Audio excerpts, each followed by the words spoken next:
Alright, hello everyone, and welcome back to World of Tanks. I am here with another garage review, and this time of the Churchill III, which is the original variation of the Churchill that was added in World of Tanks way back when it was probably only the Russians, Germans, and possibly the Americans. But yes, this was way before the British tree, and this is the Mark III version or variant of the Churchill. So that means that we have got in total three different variations of Churchill: the Churchill I, and you got the Churchill III, and then you've got the Mark VII Churchill, which is here. And the Churchill 7 has got, well, I was looking at the guns a little bit earlier today, and well, there's not really much difference between the 75 high velocity Vickers and the 77. So yeah, that's just an odd thing, but yes. So anyway, getting back to the Churchill III. So the Mark III Churchill. There are many variations of saying its name, such as the Churchill Mark III, the Churchill III, Mark III Churchill, various other ways of saying it, but you'll probably hear all three of them as I randomly go and say its name through the video. But anyway, so 700 hit points, which is a lot for a tier 5 heavy tank. It's obviously the same as the Churchill I, because they are in effect both the same tanks. The only real difference between the Churchill I and the Churchill III is this thing, the track covers, which act as nothing really, because they were only there to stop sticky grenades, things like that, or people, brave German soldiers from running and jamming a grenade into the tracks to blow off the tracks. They're really there just to anti-infantry, so yeah. In World of Tanks, they're not very useful at all. They're only there cosmetic, really. But yeah, so 700 hit points, which is a lot. I think the next highest one, maybe. Let's have a look. Let's have a look at the OP Experimental. Here it is. OP Experimental. 700 hit points. So it's on par with the OP Experimental and also the Churchill I, because the Churchill I and Churchill III are basically the same thing. But yeah, so it has got the most health of all of the tier 7s. Tier 7s? Tier 5s. With the next closest, I think, being the KV1 at something like 8, probably something like 670 or something, maybe. But anyway, either way, it is a solid chunk of hit points. You will take many shots with your 700 hit points. It does weigh a lot, 40.01 load limit with my current setup, with a 734 horsepower engine, with the engine being the Pedford Twin 6, which is the same sort of thing as the Churchill I. However, yeah, using Russian magic, they managed to get some extra horsepower out of their Twin 6 Bedford truck or bus engine. So yeah, and also it doesn't catch fire as it doesn't have as much of a percentage chance to catch on fire when hit. So yeah, Russian magic for the win. Which, and even though it does have a slightly beefier engine than the regular Churchill I, it is after all only really a 375 horsepower engine for a 40-ton tank, which means that it only travels at 28 kilometers per hour top speed with 20 degrees per second of hull reverse. With it having less than 10 horsepower per ton ratio, 9.35, which is really not very good at all. The Churchills were not known for being fast tanks. And if you're wondering about what the hangar is, this is for the Wargaming League Grand Finals 2016. They have released a special tank, which is the M41 Walker Bulldog, but the German one for the Bundeswehr after World War II, when the Western German army was being given, lend-lease almost vehicles. So yeah, it's basically this thing, however German, so it's obviously better. So yeah, that's it with special War Thunder Wargaming decals. Bit like, well, it's exactly the same sort of thing as this thing, the 1357 Grand Finals. It's exactly the same, except it doesn't have a white banner. It's instead just Wargaming WGLeague.net sort of on the turret, and it has the Wargaming logo. And you can't change it either. Yeah, it's permanent camo. Nothing found, nothing found, nothing found. So yeah, not too sure how that works, but it does apparently. Yeah, so yeah, that's what's up with the hangar and what they're doing this year for a special tank for you to buy. £20 on the EU server. Well, £20 10p I think, but anyway. So yeah, it is a very nice hangar, isn't it? I think that's a Chinese tank. Not too sure which one. It may be like T-62 perhaps, but then you've got the Batchat, an exploding T something or other, Death Star, another Batchat. So yeah, that Death Star there, look at that. The epitome of Britain. Just like, nope, ricochet the shot, derp some guy in the face, Amarak, why not? But yeah, going back to the focus of this video really, which is the Churchill III. So Britain, unlike most of the other, countries that were semi-competent at making some sort of armoured force, which was basically light tank, medium tank, heavy tank, tank destroyer, which is what you would think most armies would go for. Britain's just like, no, we don't need that, no. We're going to have two different categories. We're going to have cruiser tanks and we're going to have infantry tanks. And the cruiser tanks are going to be pretty terrible, with no armour to speak of, a decent enough gun with plenty of speed and manoeuvrability. Yes, that's what we're going to have, and yes, they're going to be the armoured cavalry. Yes, we're doing away with horses, and we're instead going to have man in metal boxes instead of man sitting on horse. And for the infantry tanks, what we're going to do is we're going to make them big, fat, slow, and heavy.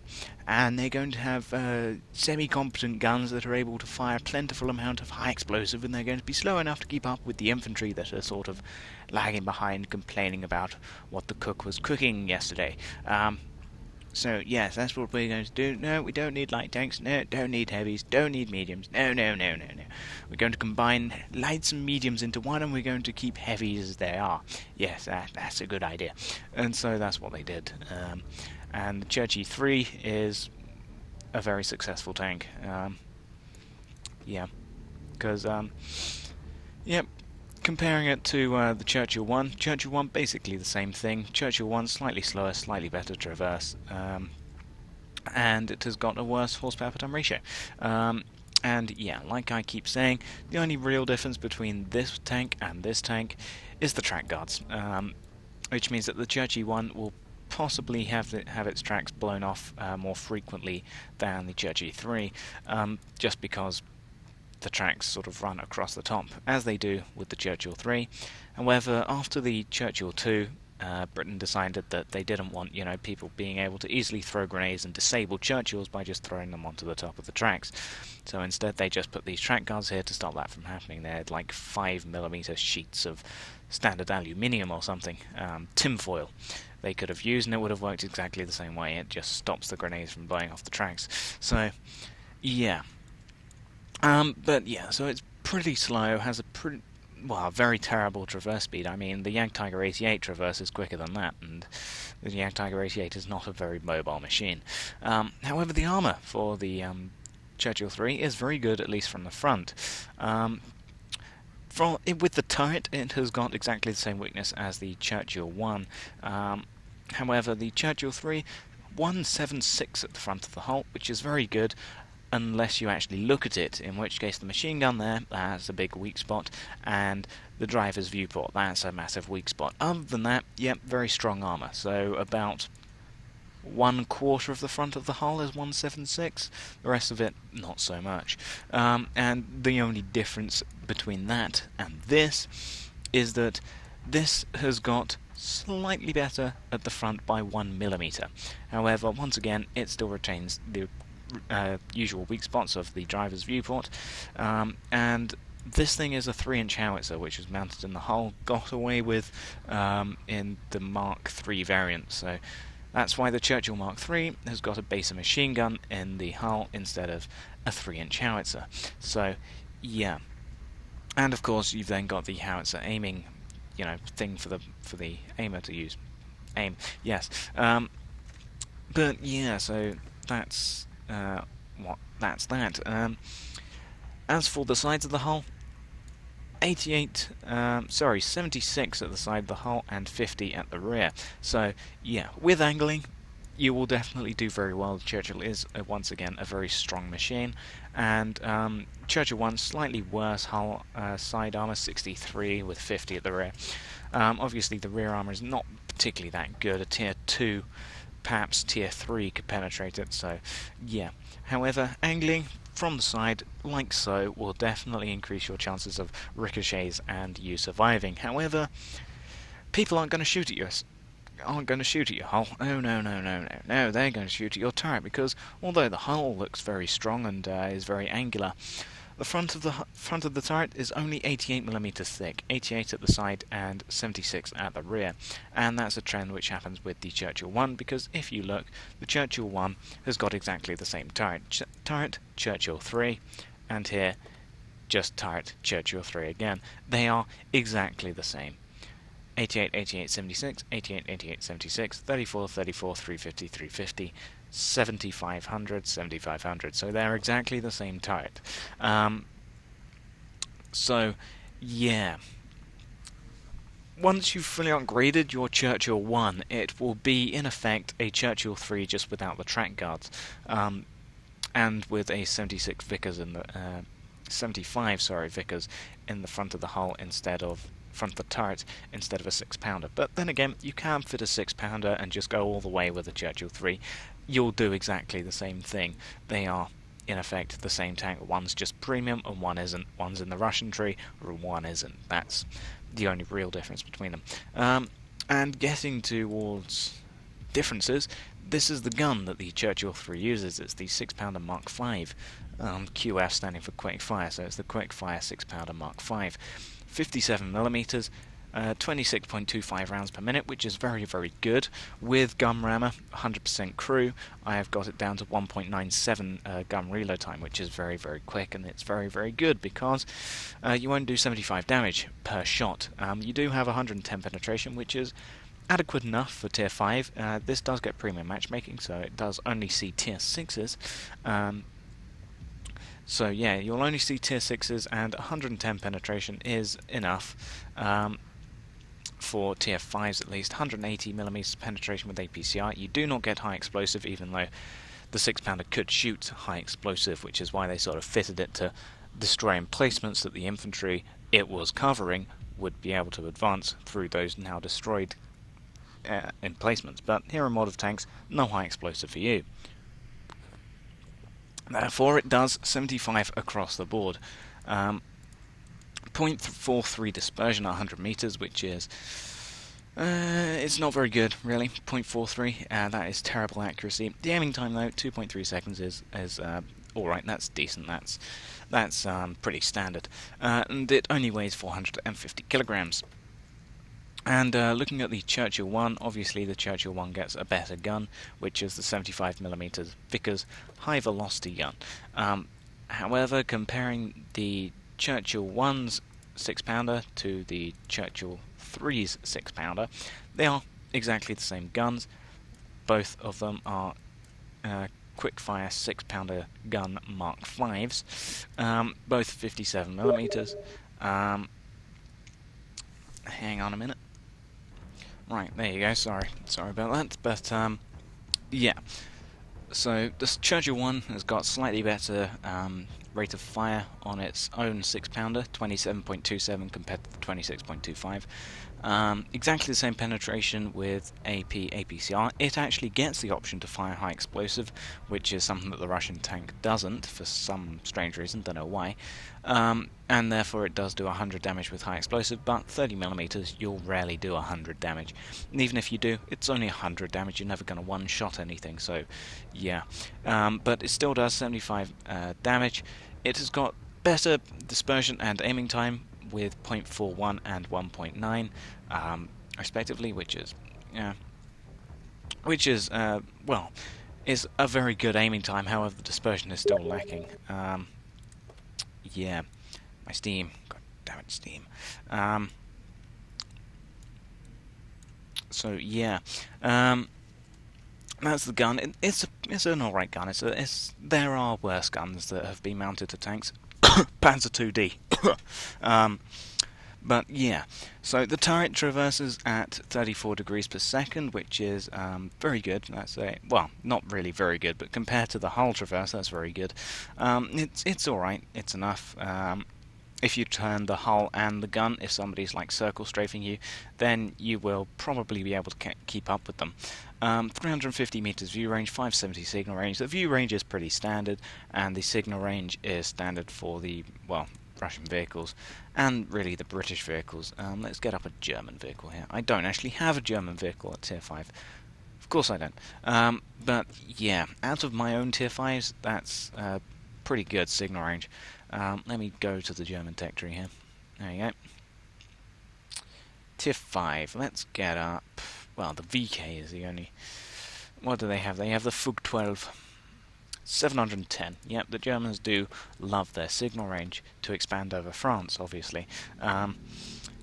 So, yeah, compared to the Germans, who have got the superior technology, it's not good, but it's a pretty standard signal range, probably one of the better tier 5 radios. Here it is. It's a set number 19R. So yeah, Britain. But yeah, so that is an overview of the stats. Obviously you've got your regular consumables there. Then moving on to the equipment. Medium caliber tank gun rammer, yep, definitely. With the 6-pounder you want to keep up a massive volley of shots to pin people down, and you do have 140 shots of 57mm armor piercing, so you can definitely go for the suppression effect with this gun, and so definitely tank gun rammer, you will chip away at your enemy health just that little bit quicker. That's a negative on the Caminet because it's a very slow tank, and your 6-pounder doesn't have the accuracy to be a sniper, so don't go with Caminet.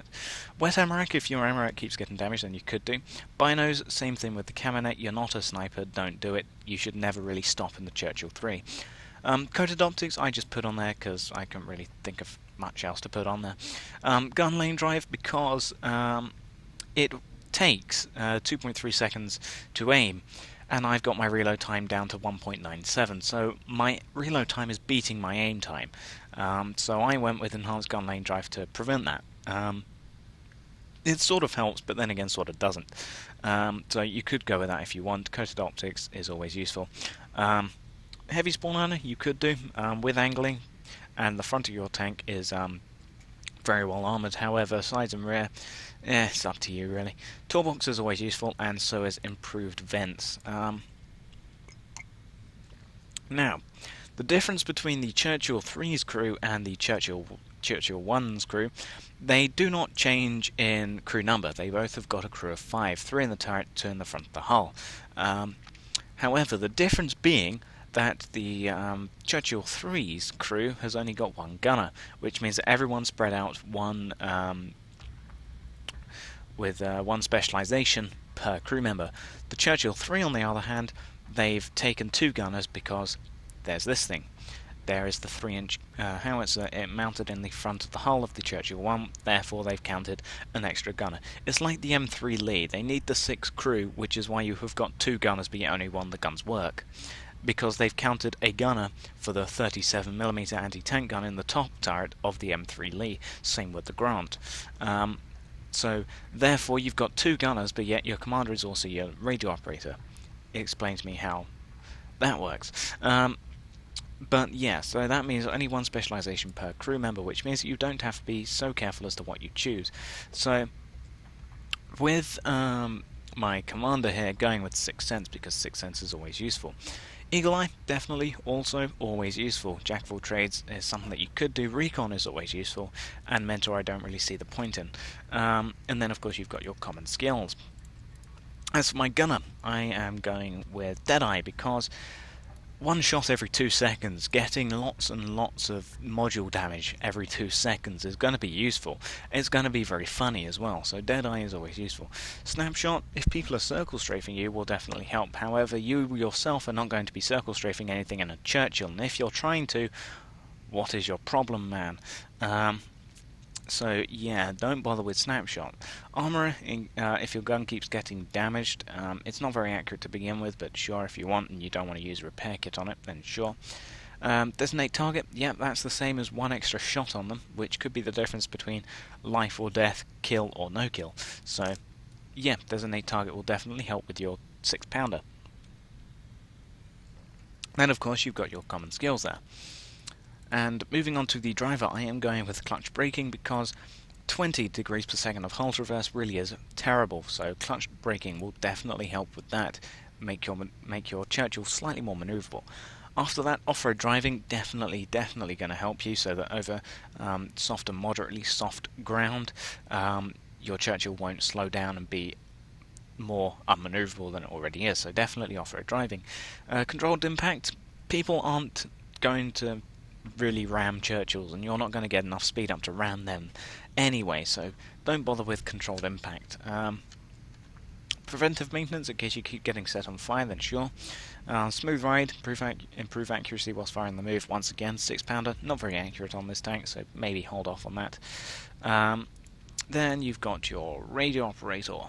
I am going with repairs because I didn't really see the point in getting situational awareness signal boosting, because that's decent enough signal range. It's not overly good, it's not overly bad, so you don't really need to worry about signal boosting on this Churchill 3, which is why I went with repairs, because none of this thing seemed to really be any use to me. But relay, you could do signal boosting. Once again, you could do call for vengeance if you want. A situational awareness is always useful. Then of course you've got your common skills.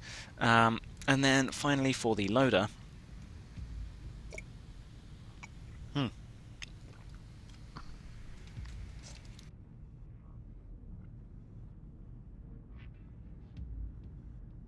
Right, sorry, I was just finishing up a cup of tea that I had there. But for my loader, I was going with firefighting. Now, intuition. If you're carrying around a stock of APCR, then yes, sure. But however, you can do well in the Churchill 3 without going with intuition. Once again, you only see tier 6s, not tier 7s. So your 110 penetration doesn't seem as bad because you're only fighting tier 6s like Sherman Fireflies and things, which 110 penetration is easily enough to get through. Obviously, OP experimentals and OPs will give you problems. However, you won't really need to carry around a large stock of APCR, so intuition may be a waste if you're not doing that like I am. So yeah, maybe hold off on intuition. Adrenaline rush is always useful, safe storage in case your ammo keeps getting damaged. Then you've got your common skills. And that is the overview of the Churchill 3, the Mark III Churchill, or the Churchill Mark III, depending on whatever you want to call it. So yes, it's a very good tier 5 heavy tank. I would definitely say get it whenever you can, on sale if you want. Then again, in the tech tree, it only costs, where is it? Here it is. It only costs 1,500 gold to buy it. There you go. So it's not really that expensive. It's only a tier 5 heavy tank, so it's only about £5 really in the premium shop, and it's a very good tier 5 heavy tank if you want to train your crews, because I understand that people buy premium tanks to train crews in. However, I don't really do that. I buy the premium tank because I like it, and I like driving it. Or if it's just an oddity, like well, the T1E6, for example. But yes, if you can get it, definitely do get it. It's a very, very good Tier 5 heavy tank. So yes, that was the Churchill 3. Thank you for watching, and goodbye.